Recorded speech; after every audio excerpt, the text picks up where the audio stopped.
When I read in People magazine that you were pregnant, I was so excited, and I'm just wanting to know, like, how do you feel? How excited are you, really? I'm really excited. I'm still really surprised. Yeah. Basically, the way it happened, because everyone wants to know. In all the blogs, everybody's like, but isn't her baby like 8 months old? I was like, yes, her baby's 8 months old. So, I mean, it's like the same sort of silly old story. My dad was like, you guys should take birth control. We were like, why would we take birth control? We were pregnant for years. Like, this is crazy. So we didn't, and then it was my son's 3rd birthday, and I felt horrible. And I'm like, I felt like this before, and this is terrible. So my husband thought I was crazy, but I put my youngest in a stroller, and I took my oldest son, we went to Baby. And I felt like that crazy person, because you have like a baby and it's like 6 in the morning and a toddler and you're like trying to do a pregnancy test. And I was trying to like hide it, but you know, like the guy. You don't want people to see you. No, you don't want to see you. And the guy behind the counter is always like really obvious about swiping it. And there's like a line behind you and it's getting redder and redder. And then all I want to say is like, it's for a friend. So anyway, but that's the thing, like, it's kind of hard to buy a pregnancy test not public. Yeah. I'm sure I should order them online. But when you want to know, you want to know. It's not like going to wait. Like, we think it's time to wait like 3 days. Right. I think they scream once a scream. Anyway, so I took the pregnancy test. I was like, holy moly, I'm pregnant. And my husband was like, that obviously can't be true. So we went to the doctor and he was like, yeah. And often, I guess what happens is like after IVF, you have like a whole pile of, I think that's my friend, but whole pile of like crazy hormones and you're kind of overstimulated. So it's more common than not. So there you go. So it's great news, we just weren't expecting it. And it's like crazy because it was so difficult before to got pregnant so easily this time. It's kind of wild. So we'll have 3 under 4 years old by next year. So it's kind of crazy, yeah. So I'm 3 months, the news got out before we wanted to get out, which is why it was like an early announcement. We were kind of like shady about it for a while. Knock it out. Knock it out early. No hiding behind bars. So there you go. Bravo was like, what? But this time we're going to follow it. Because last time it was like a really difficult pregnancy and I was really nervous to put that much of it on TV. This time we're following the whole pregnancy all the way to the end. Because we actually filmed all the way to my due date. So, I know. Do you find out what your kids are? Yeah, totally. You will find out. Yeah. I can't. Like, with everything else going on, I'm like, yeah. I need to know. And now I have 2 boys. It's like, well, what? You know what I mean? Yeah. I just need to know. Yeah. The birth is a whole big surprise, as it is. I don't need another surprise. Yeah. That's what I thought, too. Like, if there's anything that you can plan for, you might as well find, for me, might as well find that part out. People are very sort of strong-minded one way or the other. But I also feel like when you find out, you can find out. People always like, well, it's not special. It can be really special because it's really exciting. It's like halfway through your pregnancy. And you need something to keep it going a little bit. That's right. Yeah. What are you having? A boy.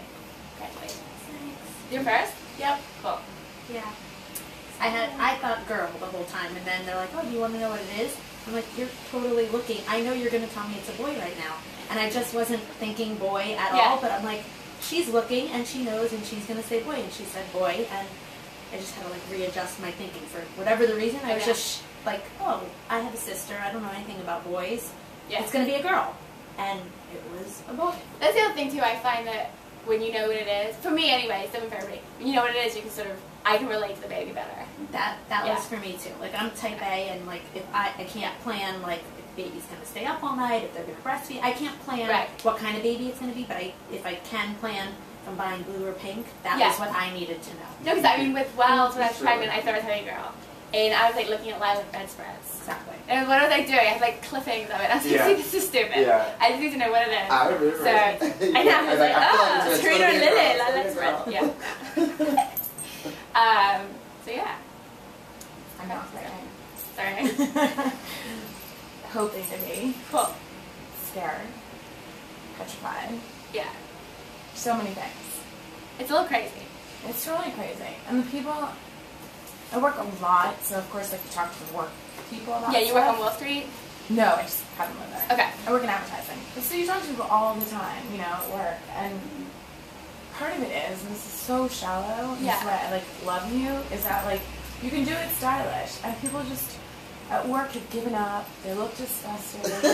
They're like, you're not going to care. I'm like, what? I've been caring since I could walk. And so, like, how do these people give you, like, such, like... Yeah. I mean, already there's so much that goes around with, like, caring for a kid for the rest of your life. Like, that is giant enough that, like, I'm a newlywed. I don't want to, like, be gross to my husband. And, like, there are all these things that, like... It's totally seem so shallow, yeah, but to me is probably what's going to keep me going. And so I can't talk to people at work anymore because they're like, what planet do you live on? I think it's really important, though. I think it's not that shallow because it's sort of important attitude to have. Because what happens, I think, typically in a lot of relationships when you have babies, they always say it affects your marriage. I don't know if sure, you have like less time for each other, but I don't know if it affects marriages in the way people want to admit. Like often what happens is, you know, women can become less concerned about the way they look. I don't think they become less concerned. I think it's just what happens, you put on weight and then it's hard to lose weight and then then you have another baby and it can keep going like that. And what ends up happening is your relationship, the intimacy part of the relationship can go. And it's a really difficult thing to talk about because it's hard for a husband to be like, well, honey, I'm just not as attracted to you as I was before. But who's going to say that? Because you're probably going to slap him. And then you're sitting there and I'm like, well, is he not? Is he? Right. It's like hard to talk about. Yeah.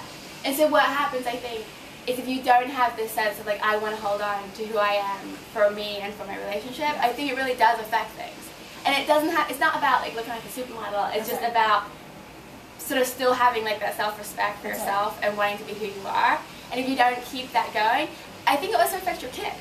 You know, I want my kids to look up to me and think like, you know, my mom works, she's got it together, and I've got like mascara streaming down my face. You know, it's like not that cute. Yeah, exactly. So, exactly. And some mornings I forget to take my makeup off. So I was like, so, but you just have to, you know, keep it going. Yeah. And I think it's really important for yourself because there's nothing worse than not feeling good about yourself, and it affects everything. But it's just hard to talk about, and it's really hard for husbands to talk about with their wives. Yeah.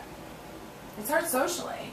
Like, Yeah, I'm not it's all pregnant, hard so for like, me. I have no idea. Like, when I try to bring it up to my pregnant friends or new mommy friends, they're like, you just don't get it. I'm like, no, I think I really do. Like, I'm 39 and I haven't, like, just crawled out of, you know, the womb myself. I know what's going on. Like, you know, it's not hard. It's hard to get married. It's hard all those things. Like, you just don't want to let it go.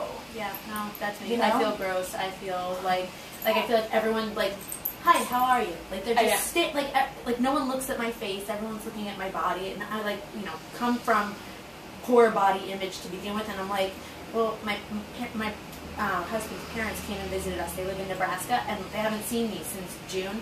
And like, they weren't like, oh, you look cute, you look nice. They didn't say anything. So I'm like, oh, I guess I look gross. And like,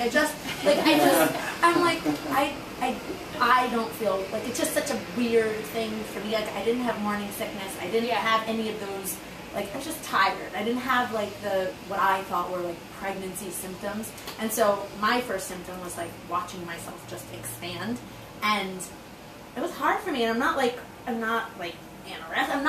I'm a healthy person. Yeah. So it was just, and I maintained myself, and then to like watch this, it's like I don't feel good about. Yeah.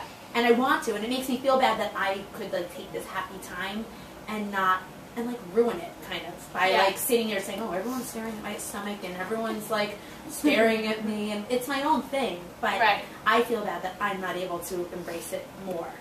I think it's also difficult. I remember the first time being really insecure that I was going to lose all the weight, and because everybody tells you like, oh, you know, we're going to look the same again. You know what I mean? It's like kind of depressing. I mean, they're like scaring you beyond belief. Like, whatever, you'll never fit into that stuff again. Right.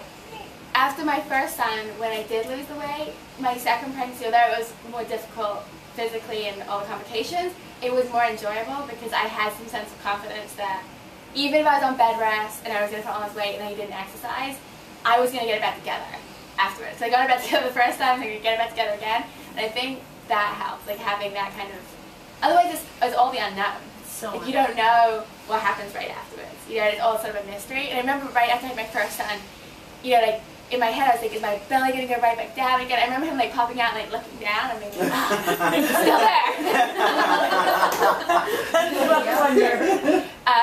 So it's just, I think it's sort of figuring out your body. Everybody's really different, and it's sort of figuring that out. And the other thing too, what helps is to know, it's not that you've just decided to eat a lot. It's that you're being a mother for the first time and you're putting something else first. And like having that knowledge is really the first step, I think, in being a good parent. And I think a lot of people that, see, even though you feel that way, you still take care of yourself, you're still healthy. If people take it to the extreme of not eating and not doing all that kind of stuff, for me, they're not ready to be a parent. Yeah. Because even if it's hard, you have to put the baby first. Yeah. And so, and that happens all the time. You know, sometimes it's really hard to leave work early, whatever it is, but you do it because it's the right thing to do for your child. So it's kind of, I think the 9 months of pregnancy is a rude awakening into. But it's good. Like, I told my husband, I'm like, I have these 9 months to actually prepare for, like, not drinking, not being able to stay up at night, like, all these things. I'm like, you're going to be in, like, one fell swoop. Like, here's your kid. Like, I'm like, are you going to be ready for that? I'm having 9 months to actually, like... Yeah, but they never... I'm like no, right? I mean, like, he's, it's like, not real going off to football games, and I'm like, okay, well, why should both of us miss the football game? You go, but, like, this is all going to change, and I just have the time to, like, get ready for that because I can't do a lot of stuff that I used to do now. And with, okay, I'm probably speaking more about my husband, but with most of the partners that I meet, the first baby still, it changes, but not completely. Because you can do like the one-on-one thing with the baby. When you have more than one baby, then it's out the window. Because then it's like, you're really going to play golf all weekend. It's a little bit hard to justify. You know, the first one it's like, oh baby, you have so much fun, you have fun with the baby. And then when you have two, it's like, okay. Too much to golf. Need some help. Yeah. But for them I think it's really hard because it's literally like, oh my god, here's the baby. And then it's still, for my husband, like he adores our kids, but when they were babies, I was always like, don't you want to hold them? Like, he'd hold them, but he wasn't obsessed with it. Like, they would fall asleep and then he'd put the baby down. And I'm like, what are you doing? I have like opportunity to like hug the baby. He's like, babe, the baby's asleep. So like it's time to bond, time to hold him on your chest, and they just don't have that. And when I know, but when they get older, like now's the time. Like my son wants to like fly around the apartment as Spider-Man, and I am the worst at playing those games. Like, I don't get it. He's like, pew, pew, pew. And I'm like, okay, right? Yeah, the husband can do it. He's like, in it, building forts. What are you doing? Exactly. Star Wars toys. I have no idea. No idea. I tried to buy a dollhouse. Because I was like, we can buy a masculine dollhouse, right? Yeah. Nice. That's hilarious. My husband is great with his niece and nephews. They're like, you know, I watch them grow up. And as soon as we get to a family function, he's like outside playing, building forts, shooting God only knows what, you know, and I'm like, ooh. Yeah, I have no idea what to do. Exactly, like I don't even know what to do. Like when there's like a boy in the house, I'm like, do you want anything to eat? You know, like I just have no clue how to... Yeah, and you have to get confident, because it's, for me, sometimes I'm insecure about it. You have to realize, like, at different times and different moments, it's really great for your team, because one parent is better at things than you are, and vice versa, you're better at things than they are. You've got to kind of own what it is you're good at, and let them be good at their thing. And it's at different times, you know? Like, I am so not going to be the mom that disciplines my sons when they come home after drinking. You know, calling my husband out. I'm just going to be a mess on the floor. Oh my God,